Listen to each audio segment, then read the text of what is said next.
now we have all the shuyukh here. We're going to have a few questions for them, inshallah. And the first question,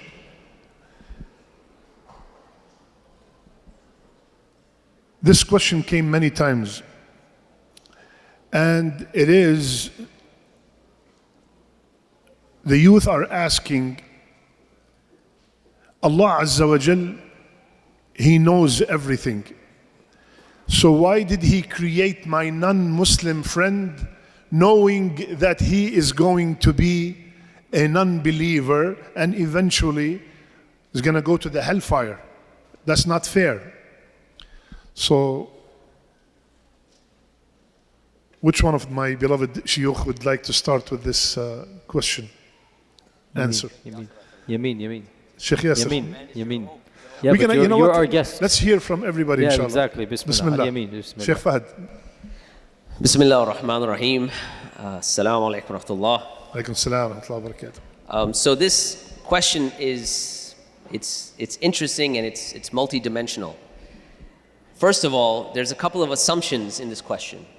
And that is when we say that Allah subhanahu wa ta'ala is not fair or not just, how can we make that judgment? Because anytime you're going to make a judgment about something being just, you have to have knowledge.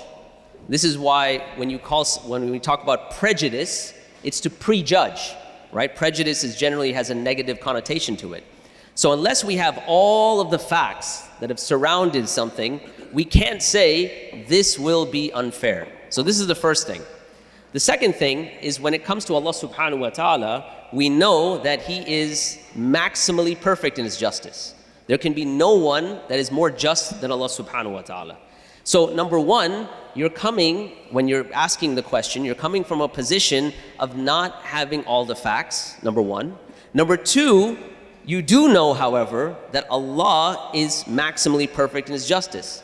So therefore, the assumption now is not that Allah is not just, but that Allah is just, right? Because we know that for a fact, and we don't have all of the facts to make an appropriate judgment about whether something is fair or unfair. All right, so this is one dimension. The second dimension to understand is that this has an intrinsic link to the issue of qadr. And the issue is, at the end of the day, when we talk about the knowledge of Allah, what Allah knows, what Allah wills, and so on and so forth, this issue, if you sit down and really try to think of it, you will drive yourself nuts, right? The issue of qadr itself. So one of the things that we have to now understand is that the issue of qadr is not an issue that we are supposed to, let's say, philosophically unravel. Because if you really think about it, it is a question about, okay, if Allah subhanahu wa ta'ala wills everything, and I have a free will, okay, well then these two things are contradictory, because the definition of free will is that I can do something against something that has been determined. Now, why am I saying that you have to park this? This issue of qadr, there is no world view, there is no position that you can take, whether you're a Muslim, whether you're a Christian, whether you're an atheist, to solve the issue. Even if you are a hardcore atheist, you would either have to be in the determinist camp, or you'd have to be in the camp that says, no, we actually have free will completely.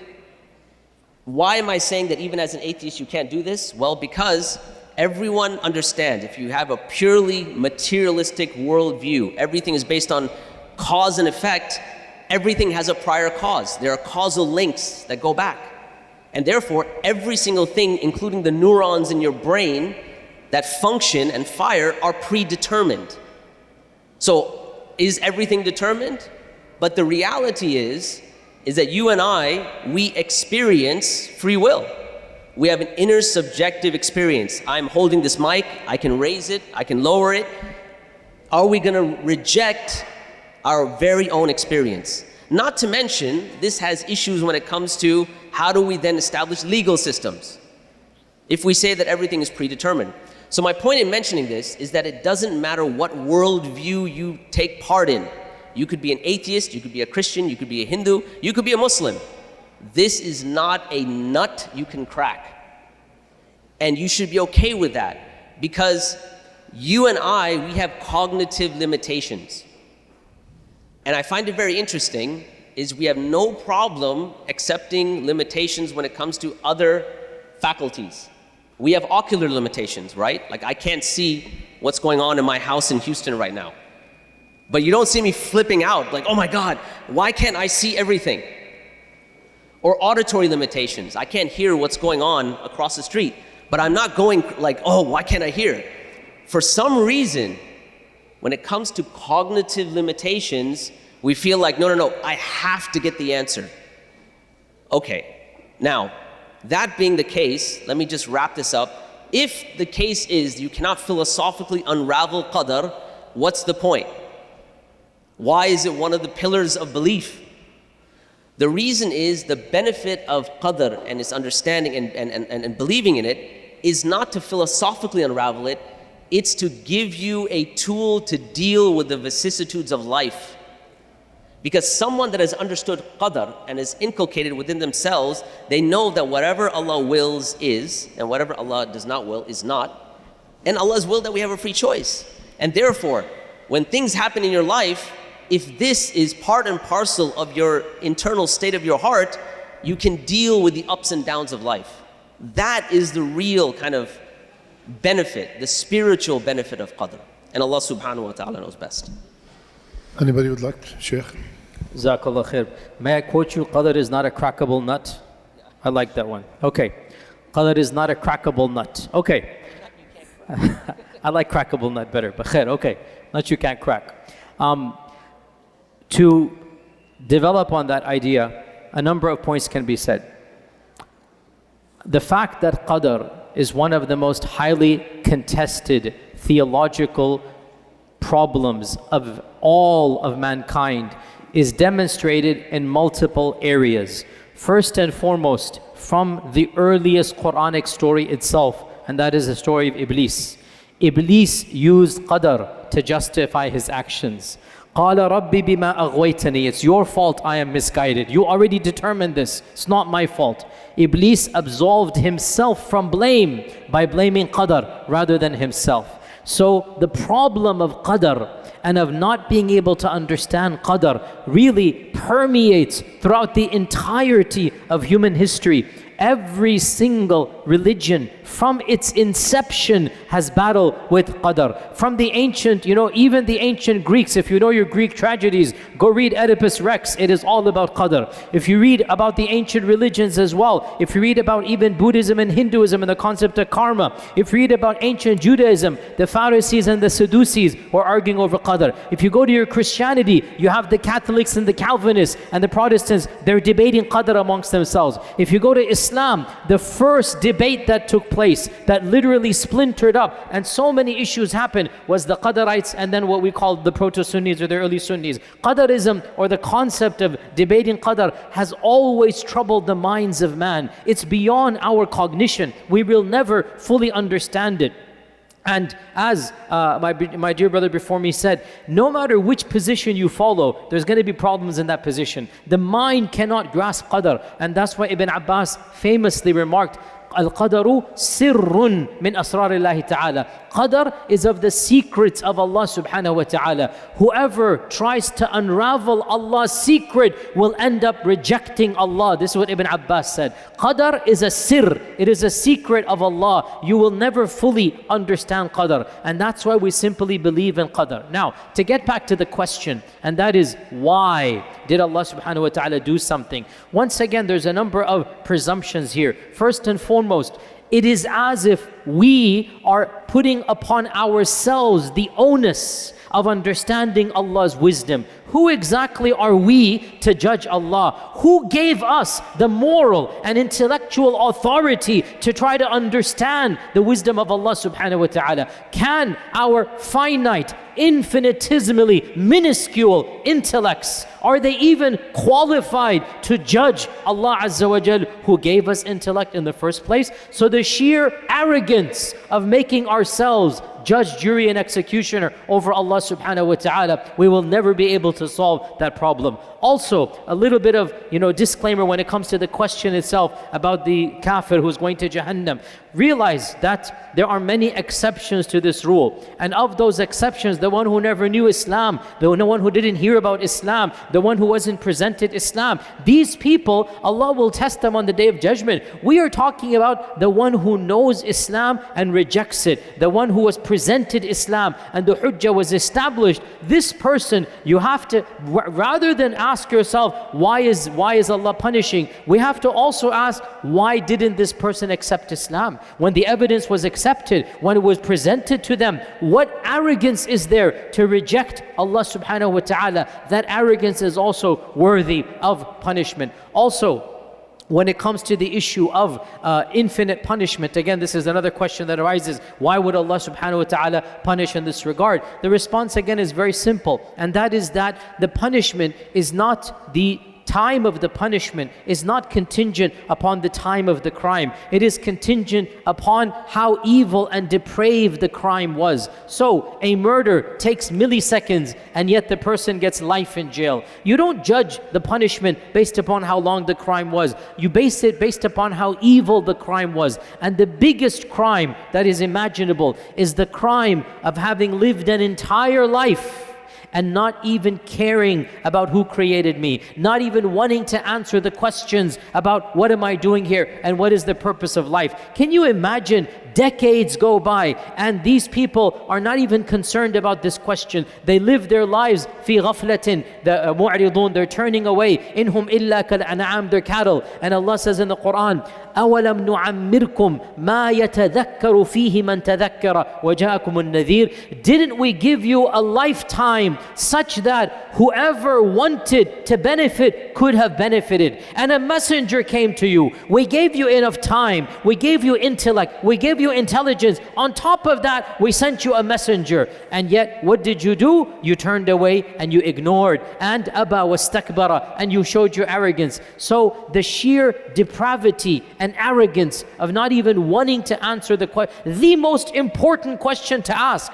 What am I doing here? Who created me? What's going to happen after death? Every single human being should be asking this question. And if such a person doesn't ask and is presented with Islam and ends up rejecting, surely the punishment should be worthy of the crime. And what greater crime is there than to reject Allah subhanahu wa ta'ala? And so this question can be answered from a multitude of angles. And inshallah, I'll pass it over to our dear and esteemed Shaykh to continue where I left off. Bismillah. Jazakallah khair. Barakallah feek, Shaykh. Anybody else want to add something? You want to add something? Bismillah ar-Rahman ar-Rahim. After Shaykh Yasir, what is there to add? Bismillah. So I just want to look at the question again when the Shaykh asked, why did Allah create my friend knowing that he's going to be a disbeliever? And why did he create him just to put him in the fire? This is a very common doubt that oftentimes the atheists put forth to cast doubt and confuse that sound heart. And this happens with the notion that they assume that Allah subhanahu wa ta'ala created the creation just to put some in the hellfire and some in paradise. This is their notion or their assumption. And this is not why Allah Azza wa Jal created the creation. Rather, Allah subhanahu wa ta'ala created us to worship Him. As Allah subhanahu wa ta'ala says, وَمَا خَلَقْتُ الْجِنَّ وَالْإِنسِ إِلَّا لِيَعْبُدُونَ. I have not created mankind nor jinn except but to worship me. So understanding this false notion gives us a way to answer that their premise is incorrect to begin with. And the second way to look at it is that Allah Azza wa Jal, He only punishes a person and rewards a person based on its deed. So Allah Azza wa Jal only puts a person in the hellfire and in Jannah based on what they have done in their life. And if a person lives a life of righteousness, then that in itself is rewarded with Jannah. And those who live a life of mischief and harm, they are rewarded with hellfire. Now, with that being said, This does not mean that Allah, because Allah Azza wa Jal puts a person in the hellfire, that Allah subhanahu wa ta'ala has done dhulm. Rather, that person themselves has gone astray. And Allah Azza wa Jal did not have, although Allah Azza wa Jal created him, that person had a choice. And it was that person's choice which led him to the path which he ended up being in. So Allah Azza wa Jal, by creating him, that does not necessitate that Allah Azza wa Jal, because Allah Azza wa Jal created him and Allah subhanahu wa ta'ala has a full knowledge where he will end up, this does not necessitate that Allah subhanahu wa ta'ala forced him to do those actions. Rather, the person has the ability or the choice to do their own action, and Allah subhanahu wa ta'ala has full knowledge, and He rewards those who do good and punishes those who does bad, and Allah knows best. Jazakallah khair. One time I asked the brother, why don't you pray? And this is a very common question. And he said, if Allah wants me to pray, I would have prayed. So I answered him a very simple answer. Why don't you pray and say, Allah wants me to pray? Right? You decided. I decide now if I want to pray Isha or not. So you decided not to pray. You decided not to wear the hijab. Wear the hijab and say, Allah made it easy for me to wear the hijab. Right? Second question, I'm going to go to Shaykh Abdullah because he's a little bit quiet. Shaykh, one of the questions from the youth is, do I have to stick to a madhab?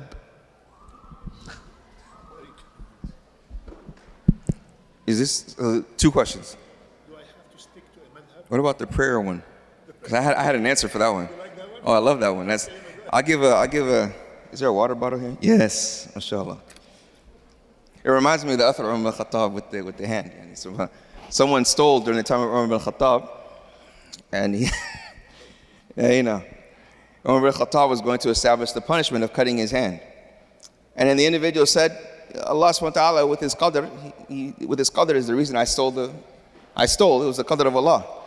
He said, إِذَا نَقْتَعَ يَدَكْ بِقَدْرِ اللَّهِ. He said, we'll cut your hand, and that's the qadr of Allah subhanahu wa ta'ala as well. It's all within the qadr. So I said I have this water bottle because this is happening in somebody's house. And that same state was made. I said, if Allah didn't want you to pray, and if Allah wants me to take this water bottle and splash it on your face to wake you up and you get in trouble, that's something that He wanted as well. There's a level of responsibility when it comes, because when someone says that, it is as though they are alleviating themselves of taklif, of responsibility. And that, depending on their intention, is very, very important. When someone says, if Allah wanted me to do this, and this was a statement as well by one of our illustrious companions, that Allah, يَبْعَثَنَا لَبَعْثَنَا, when the Prophet ﷺ entered in upon Ali ibn Abi Talib, the Prophet ﷺ left and said, وَكَانَ الْإِنسَانُ أَكْثَرَ شَيْءٍ جَدَلًا. And mankind is always argumentative. There's a level of argumentation that he or she may have. So that level of responsibility, we don't want to alleviate ourselves from that level of responsibility by just نَتَّكِي عَلَى الْقَدْرِ, and that's it. To just say that it's the qadr that anything is going to happen. Yes, but at the same time, there is a window of responsibility. Now, in regards to the second, the madhab, no. To stick to a madhab in regards to studying the sharia, it is highly advisable. The madhab is what the scholars would say is just taratib ilmiya. When we talk about a madhab, it is a way of understanding how to extract from the authoritative sources. So you have a verse from the Quran and then you have a hukm shar'i. How do you get there? There needs to be a way or a methodology in extracting those proofs. Throughout history, there have been scholars that have those methodological practices or maxims, even if you will, in the way we extract those proofs. So for example, one that's universal amongst all the madhab is al-amr yaqtadi wujub. That if there is an imperative verb, aqimu salah, establish the prayer, then that implies obligation, unless there is proof that takes it outside of the obligation to recommendation. If all of the companions did an action in the people of Medina, is it considered from the sunnah? Because during the time of the Prophet sallallahu alaihi wasallam, well, in one madhab, in the madhab of Imam Malik radiallahu rahimahullah ta'ala, hafidhullah, that they consider that to be a level of proof. It has a certain level of strength of proof after the Quran, Sunnah, and Qiyas as well. For the beginning student of knowledge that wants to have a solid way of understanding what is the intellectual exercise of a reputable scholar of the past, I would advise study one madhab, and dare I say stick to it to where you're not quote unquote distracted, and this is not a negative term of distracted, by other schools of thought when wanting to study kamilan, fully, a book of fiqh and different masail and issues in Islamic law. After you study and understand how Abu Hanifa extracted this and why Abu Hanifa uses solitary hadith for this particular issue, once you understand the reasoning behind it, this is what will make you strong and what they call mutamakkin. Not mujtahid, but mutamakkin. You will be strong in understanding that method of extraction from the ayah, from the hadith, from the athar to the ruling. Once you get that, then you move on to understand other schools of thought. But what happens is, subhanAllah, being that we are in the West and we want to know why, which is fine, we may study all four. And what I've seen numerous times, I graduated from Kulliyat al-Sharia, I've seen numerous times that students will study all four, or they'll study one and then they'll go through all four, and then they themselves have no opinion and no understanding truly in doing what is called istiqsa al-mas'ala, to really understand comprehensively the particular issue in Islam. So I would say, for the beginning student of knowledge that intentionally wants to study Islamic law, I would say go with a madhab in the beginning, but that is not the ghaya. That is not the goal. That's just a wasila. That is a way to get to the ultimate goal. And the ultimate goal is to understand the Quran and the Sunnah with a level of independent thought. And Allah knows best. Barakallah feek, Shaykh. Shaykh Yasir, this question is for you. I know we spoke about the why, but as you discussed once in a very touchy topic about marrying non-Muslim. So the question is, why a man is allowed to marry a kitabiyya, and the Muslima is not allowed to marry a kitabi? You're going to get me into trouble. Listen, in your promotion you said hot questions, so here you go. So you're asking a person whose opinion is atypical. I have publicly said that the concession to marry a kitabiyya is not something that I believe is allowed in lands that we are currently living in. And I know this is a minority opinion, but this is my opinion. The irony is my critics always accuse me of being too liberal, too reformist. No, it's about the maqasid al-shara, the goals of the sharia. And in this particular case, the goals of the sharia clearly indicate to me that this concession is not allowed. This is a concession that is allowed when the situation allows for it. When you're living in Darul Islam, when you're living with the context and the environment and the society being a Muslim society. In that context, it is allowed for a Muslim man to marry a kitabiyya with conditions. And the Quran clearly has those conditions. Of those conditions, she be a believing Christian or Jewish lady. That automatically eliminates 80% or 90% of the current population anyway.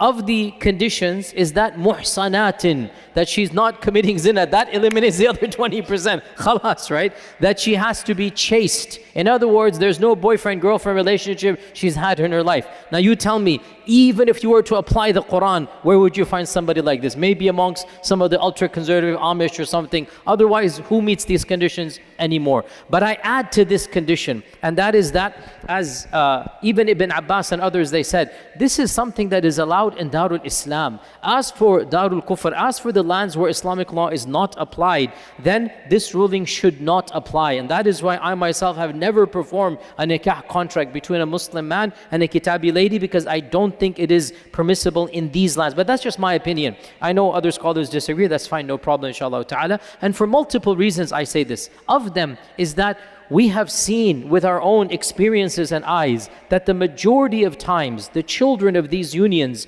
do not remain Muslim because the chances of divorce are high anyway. And when divorce happens, then the children will be given over to the mother. And of course this means khalas, the Islam is completely gone. Other factors as well. So actually you're asking somebody, I don't agree aslan that this is allowed in the lands that we live in. However, if you were to ask me the wisdom in Darul Islam, the wisdom is very obvious, even though it is politically incorrect. But political incorrectness doesn't change reality. And the reality is that there is a hierarchy of, if you like, responsibility and power. And that is that the husband and the father figure does have a sense of priority when it comes to respect on authority. And this is something that is fitri, it is logical, it is rational, it is textual, it is biological. That is the reality. No matter how politically incorrect it is truth. And Allah Azza wa Jal Himself says, وَلِلرِّجَالِ عَلَيْهِنَّ دَرَجَةً.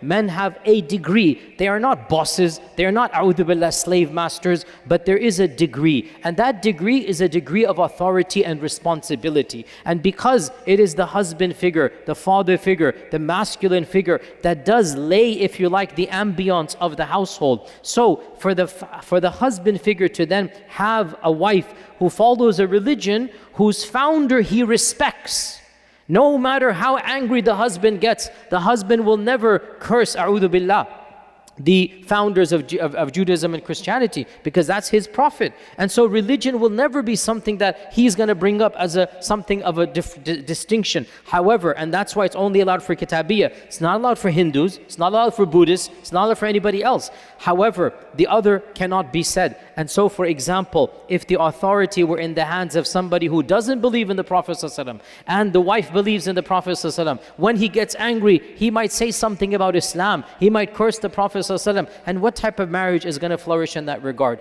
So I think psychologically, rationally, emotionally, one understands that when the husband is going to be protective and believes in the founders of those religions as righteous people, there will be an element of respect given even if he disagrees with the theology, but he will never curse the religion and the founders of the religion. However, the other way around will not apply. And in any case, even if you don't understand or agree with the wisdom, in the end of the day, sami'na wa ata'na, we hear and we obey. The Quran is explicit, and by unanimous consensus of all the madhahib, there is not a single dissenting position. And I have done research in this because I had to have a debate many years ago about this issue. So I have scoured the books of fiqh, I have scoured the books of the madhahib. There is not a single dissenting voice, and that is rare in fiqh. In fiqh, if you know, you always find one or two voices. In this issue, there is ijma', and there is ijma' of the ijma', as the saying goes. There is unanimous consensus that it is not allowed for a Muslimah to initiate nikah with a non-Muslim. There is only one exception, and I have no problems ratifying that exception and publicizing it and agreeing with it. And that exception is when the husband and wife are both non-Muslims, and then they're kitabis, and then the wife decides to embrace Islam, and the husband is not going to embrace Islam, but he allows his wife to practice Islam. In this case, the initiation was not done upon batil. The initiation was valid, and so if she desires, if she wishes, she may maintain the marriage. And this is the fatwa of the European Fiqh Council, and also our Fiqh Council and other Fiqh Councils in this regard. And this is based upon the qada and the judgment of Umar ibn Khattab radiallahu anh and Ali ibn Abi Talib. The both of them in their khilafas, the same incident happened, that in Iraq and in I think Egypt, I forgot the other country, but in two countries in their lifetimes, the same incident happened. It was brought up all the way to the Khilafah in Medina, and they both ruled that if the husband is not stopping her from Islam, then let it be. Because otherwise, if you put this as a condition, the wife might say, you know what, in that case, I'm going to remain married and not embrace Islam. And we have to look at the greater goal here, that in this case, she is not a Muslimah in the first place, and she is embracing Islam. So what is allowed for her is different than the one who is initiating the marriage. We will never allow that, and Allah Azza wa Jalla knows best. Barakallah feek, Shaykh. I want to hear Shaykh Fahad one more time. Shaykh, Jazakallah khair. That was more than adequate. Yeah, I know he closed it, mashallah. He sealed it. Shaykh Fahad, some of the youngsters, they are asking, what do I do when I get suicidal thoughts? Oh dear. Bismillah. And this will be our last question before Isha. Then we will continue after Isha with Shaykh Fahad. Open question for the youth, inshallah ta'ala. And we will give the Umrah ticket raffle. Okay. Bismillah ar-Rahman ar-Rahim. So, first off, to understand, are we asking if I have a friend who has suicidal thoughts, or I myself am getting suicidal thoughts? Not you. No, not me, meaning like the questioner. Yeah, the person, they're saying, if I have suicidal thoughts, okay. It's on a what should I personal do? Or at the same time also, if someone came to me and seeking advice, Okay. how could I advise them? If we can handle both, it would be great, inshallah. Okay, all right. So if someone comes to you, understand that that's not your pay grade, right? In other words, you need to refer that person to somebody else, okay? Because this is not an issue that you should be dealing with, right? You know, even we have a program that we have at Sapiens called Lighthouse Mentoring. And in this program, we deal with people that have either left Islam, have doubts about Islam, or they're non-Muslims. Even with that, when we get cases related to suicide and suicidal tendencies, we do not deal with them. Because this is something that you need to get professional help with.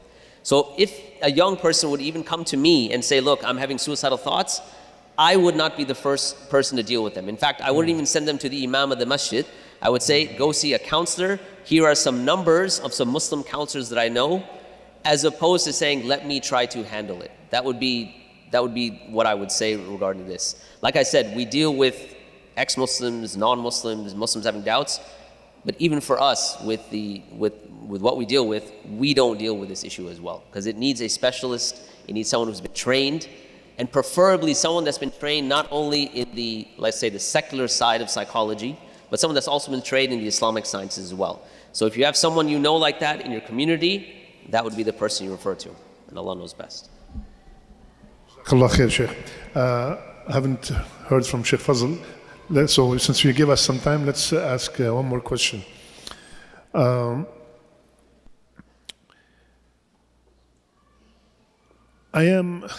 The youth are asking, I'm struggling a lot with my parents that came as immigrants, and they are not understanding the culture here, and we are having so many clashes, especially that when they talk to me about the deen, they are extremely harsh. Just a 2-3 minute advice, bi'idhnillah. Bismillah ar-Rahman ar-Rahim. So a question like this, oftentimes, it's very common, believe it or not, in communities. And we see these type of issues where youth come up and they have differences with their parents and they don't see eye to eye. And it all has to deal with what exactly the issue is and what is it that they don't see eye to eye. Am I correct? Yeah. So what do they not see eye to eye with? And sometimes it can go both ways. Sometimes, depending on the issue, sometimes it could be possible that the youngster is maybe at fault. We wouldn't say at fault, but does not understand and doesn't understand the perspective of the parent. And sometimes the parents, they have experience. They're dealing with a situation, sometimes not from an Islamic perspective or from evidence, maybe as a child maybe, but rather with wisdom. And so therefore, sometimes when we have these type of situations and children or youngsters come and they pose these type of questions, it is very important to analyze the situation and see what angle they are coming from and what angle the parent is coming from. And it's very hard to make a judgment without hearing both sides of the cases and then coming to a conclusion. And it's not always about who's right and who's wrong, but rather how can we rectify the situation between the two parties and make each realize the right of one another. And therefore, if we are able to do that, then inshallah the objective will be met, and Allah knows best. Barakallah fiqh. Also, I noticed, my beloved respected shuyukh, that the way we grew up and the respect we have for our parents, subhanallah, it's almost diminished. You hear stories, a person slamming the door in his mother's face, raising the voice on his father, calling the police. I cannot imagine. I'm just thinking, if I call police in Lebanon about my father, what would happen? Imagining it, it's not coming. Just imagining it. Subhanallah. So, Shaykh Oduro, just, I know, just quickly, inshallah. You know how we grew up, subhanallah, it's completely, you know, just a quick advice to the youth, inshallah ta'ala.